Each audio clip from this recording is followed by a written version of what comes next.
So what about Pilates? Pilates is a really popular activity, and I remember last time I was in Melbourne, I was actually doing both individual and group Pilates, so that's interesting. Again, this is a randomized controlled trial, and it's in red again because it was following vaginal palpation and assessment of pelvic floor muscle strength. There were 1 hour individual sessions twice weekly for 12 weeks. And the Pilates class included instruction of pelvic floor muscle contraction.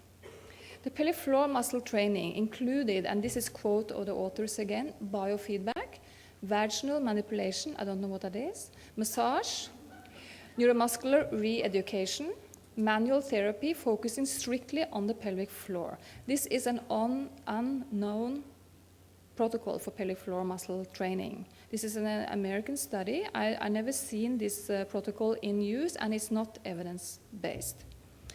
The results showed no difference in change of pelvic floor muscle strength between these two groups after the intervention, and they concluded that the results are encouraging and may eventually lead to widespread use of Pilates-based exercise programs to treat and prevent pelvic floor dysfunction. I mean, they didn't look at pelvic floor dysfunction. They looked at pelvic floor muscle strength and compared it again with a non-evidence-based protocol. So I don't think they can conclude in that way. And in our latest study from Norway, we actually found that 26% of the Pilates and yoga instructors reported urinary incontinence. So if they are doing it in their class, it doesn't seem to work. But we need better studies than that. And another study from Germany showing that Pilates and yoga exercise without pelvic floor muscle precontraction descended bladder neck of up to 17 millimeter. So what about other options? Take a deep breath. That has been proposed that there is increased pelvic floor muscle EMG activity in expiration based on a small study. Also, that is a positive correlation of pelvic floor muscle strength and forced expiratory flow. That's a cross-sectional study. And that there may be that disorders of the breathing and continence are associated with low back pain. But what does this mean? Does it mean that we should do breathing exercises together with pelvic floor muscle training? Should we use it in clinical practice? You cannot jump from these small experimental studies or huge epidemiological studies to saying that this should be influenced in our clinical practice. So what about improve your posture?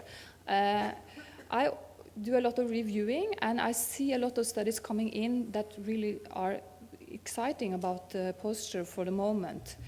It has been again said in textbook that poor posture can lead to dysfunction of the pelvic floor. It doesn't say what sort of posture, and my master's was in postures. I've been working with, I wrote 560 pages about posture, which was quite demanding at that time. And this is one of the first classifications of posture. So what sort of posture are we talking about? All of them? Or you can see in the studies coming up that there's some say that, well, it's the lordosis that is the problem, and others say, well, it's the sloppy posture that is the problem. Also quoted to Lee and co-workers, non-optimal strategies for posture, movement, and or breathing create failed load transfer, which can lead to urinary incontinence. That's a hypothesis. It's good to have a hypothesis, but it's not the truth. We haven't looked into this and seen more into it. There's one study in this area, and that's the global postural re-education. Seems to be give better results than pelvic floor muscle training. However, again, this was a non-randomized trial, and they also used, again, different dosages and attention, and that was not in favor of the pelvic floor muscle training. So, reduce weight, is that good? Actually, in this area, we have 2 randomized controlled trials, and they both show that reducing weight is going to improve your urinary incontinence. However, they did have a booklet also explaining about pelvic floor muscle training and urinary incontinence, so we don't know how much that affected, but this seemed to be based on more sound studies. So if we look back then to the 7 stages in the career of a medical innovation, where are we? Promising report, professional and organizational adaptation of the innovation, the public accept the innovation, standard procedure. I think we are in this area in most of the studies. We have some RCTs that's not showing effect of the proposed new methods. Some are showing effect on weight reduction. But are we at the stage at professional denunciation or erosion of professional support or discredit for any of these? I don't think so. Do we change physiotherapy practice from theory? I think it's still the core for change in some clinical practices.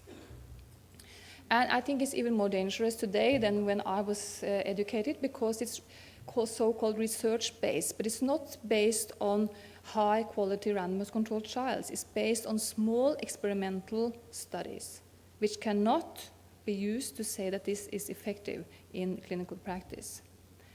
So if you have an RCT, I think it's still difficult to make changes in clinical practice, and that's unfortunate, and especially if you have negative results showing that, for instance, adding transverse abdominal training to peripheral muscle training didn't work. Will it change practice? I'm not sure if it does.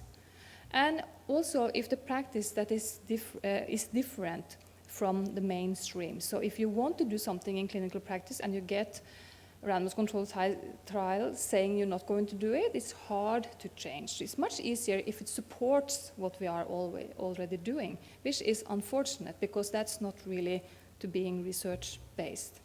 So when and how should new therapies become clinical practice? Rob Herbert and me wrote an article on this in Physiotherapy, and then adding to that, we proposed a new model for implementation of new therapies, starting with clinical observation and laboratory studies, going from that into clinical exploration on that, and with the consent of the patients that they are actually in an experimental study.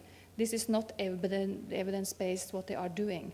Then going to pilot studies, again with the same explanation to the patient, this is really not evidence-based, but we want to try it out in your case. Then, if it's positive, we go to randomized controlled trials. Then, to refine that, to do bigger studies, pragmatic studies, and then we could have it into books and to teach it in courses, and not the other way around. So that would be the ideal model to how we should change practice. Today, the recommendations for effective strength training of the pelvic floor muscles is to be specific, and to do 8 to slow velocity close to maximum contractions, and even fewer repetitions may be better. 3 sets per day, and then to train approximately every second day, and to do the exercises for 5 to 6 months to take out the potential. And the potential is really proven to be there today, because we did this randomized controlled trial published in 2010 to look at the morphological changes in women with pelvic organ prolapse, and this was a randomized controlled trial, and we look here at the difference between the pelvic floor muscle training and the control group. We improved the muscle thickness of the muscles by 15.6%. We reduced the hiatal area by 6.3%. We reduced the muscle length.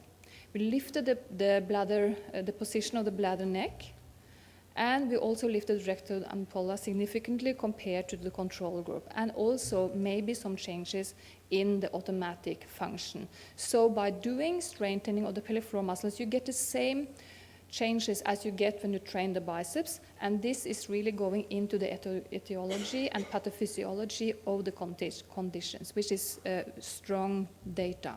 So the keys to success today is to do a thorough individual assessment of correct contraction, information and motivation of the patient, to teach pre-contractions before rise in the intra-abdominal pressure, to do supervised individual or group training with encouragement of maximal voluntary contraction. And we could ask the question, should there be follow-ups? The patients continue to do the exercises, and we should know that weak interventions will be very costly if they are not working. So if we're doing just a little physiotherapy and doesn't work and everyone gets that, that's also a price on that one instead of doing it thoroughly. So this is my last slide. How does pelvic floor muscle training work?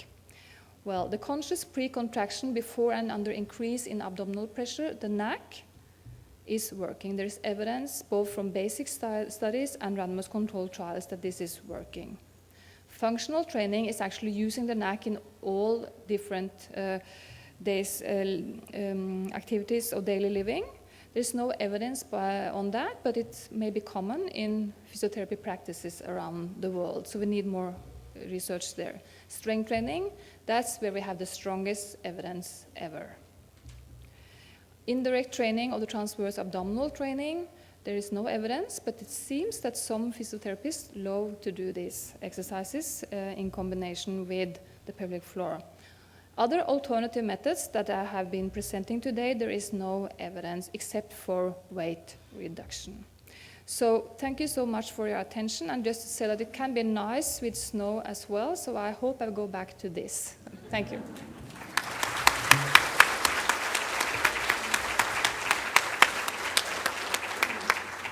Thank you very much, Kari, for that excellent presentation. And at a scientific forum like this, it's always very good to be reminded about the science behind our work. And I think it's a very good presentation for us all to have listened to. Thank you, Kari.